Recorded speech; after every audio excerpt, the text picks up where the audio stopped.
औरत का फैसला। नैतिक मूल्यों से ये कहानी भले ही आपको इंसाफ करती ना दिखे, लेकिन जिम्मेदारियों की नजर से देखेंगे तो शायद कुछ समझ में आए। ये क्या है बहू, सुबह से घर का काम करती रहती है, फिर ऑफिस जाती है और बच्चों में लगी रहती है। अरे ऑफिस क्यों नहीं छोड़ देती, या फिर घर के लिए कोई नौकरानी रख ले। कैसी बात कर रही है माँ? जानती तो है ना अभी इनके ऊपर कितना लोन है। थोड़ा ही सही मदद कर देती हूँ तो अच्छा लगता है, और अभी उनको मेरे पैसे की जरूरत भी तो है। सुधा चंदर को बचपन से प्यार करती थी। एक ही मोहल्ले में खेल कूद कर बड़े हुए दोनों। जहाँ सुधा संपन्न परिवार से थी तो वहीं चंदर का परिवार आर्थिक परेशानियों से जूझता ही रहा। लेकिन सुधा की जिद के आगे किसी की नहीं चली। सुधा, कल ऑफिस जल्दी जाना है और 2 दिन के लिए गुजरात ऑफिस के काम से भी जाना होगा।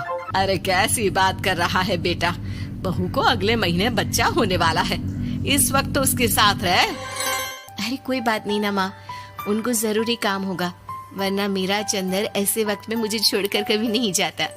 चंदर सुबह घर से निकलता तो आधी रात को घर में घुसता, वो भी शराब के नशे में। चंदर की माँ उसे खूब समझाती। अरे माँ, देख रही हो ना कितना कर्जा है सर पर, काम करना पड़ता है। दिन रात काम नहीं करूँगा तो घर कैसे चलेगा। अरे लेकिन बहू को भी तो देख लिया कर, इस हालत में भी घर का बाहर का सारा काम करती है।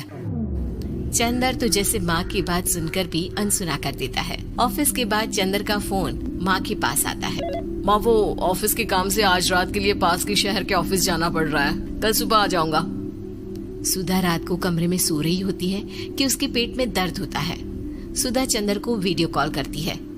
इनको फोन कर लो, शायद कुछ आराम मिले। लेकिन 10 बार फोन करने पर भी वो सुधा का फोन नहीं उठाता। ऑफिस के काम से गए हैं, हो सकता है बिजी हो। कितनी मेहनत कर रहे हैं हम लोगों के लिए।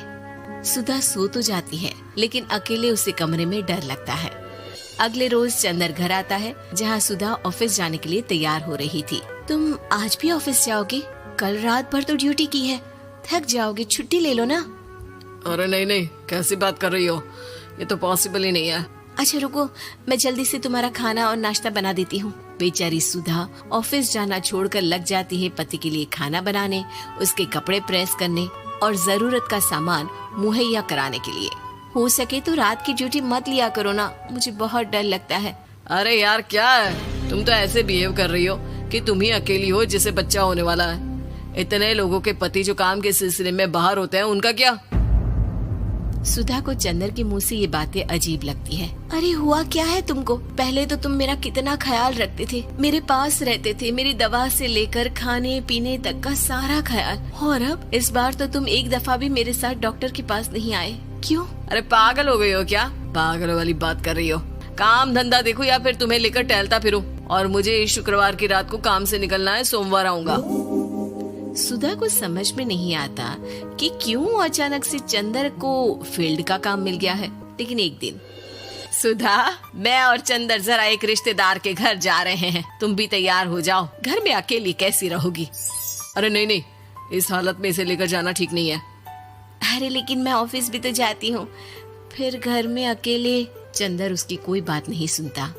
वो सीधा कार निकाल कर माँ को लेकर चला जाता है। सुधा घर के काम में लग जाती है कि अचानक उसकी नजर चंदर के बैग पर पड़ती है, जिसमें एक कागज दिखाई देता है। इनकी कागज भी ना इधर उधर फैले होते हैं, एक भी खो जाएगा तो बवाल करेंगे। लेकिन जैसे ही सुधा वो कागज खोलकर देखती है तो वो सदमे में आ जाती है। दरअसल वो कागज नहीं, बल्कि चंदर और उसके ऑफिस में काम करने वाली लड़की चांदनी की गोवा की टिकट होती है। सुधा चंदर के बैग को खोलकर देखती है तो उसे होटल के बिल से लेकर महंगे गिफ्ट्स और दूसरे शहरों के टिकट मिलते हैं। सुधा को समझते देर नहीं लगती कि उसका पति किसी और लड़की के साथ है। चंदर के आने पर सुधा उससे बात करती है।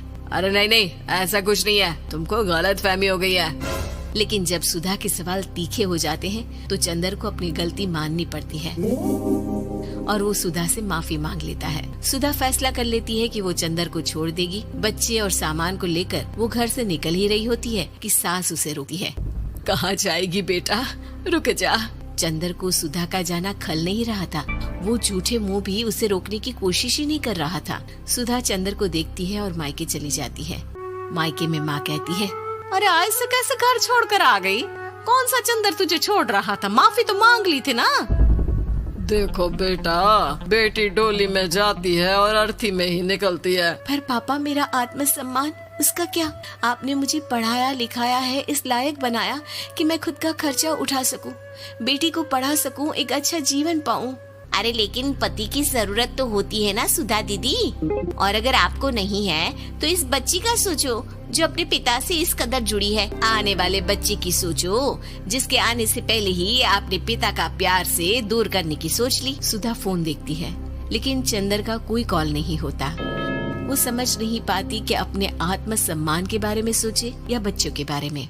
मम्मी, हम नाना नानी के घर से दादी और पापा के पास कब जाएंगे? नहीं जाएंगे बेटा, अब यहीं रहेंगे। नहीं मम्मी, मैं पापा के पास जाऊंगी, मुझे दादी के साथ रहना है। और मेरे साथ? हाँ, आपके साथ भी तो, सबके साथ माँ। देखो सुधा दीदी, आपके सर पर पिता का साया होना जरूरी होता है। अपने घमंड के लिए पिता और बेटी को अलग मत करो। सुधा अब सामान उठाकर अपने ससुराल जाने लगती है, लेकिन मन में सवाल रह जाता है कि जिसे दुनिया घमंड समझ रही है वो उसका आत्मसम्मान था। चंदन ने माफी जरूर मांग ली, लेकिन कभी ये एहसास नहीं दिलाया कि वो सिर्फ उसी का है।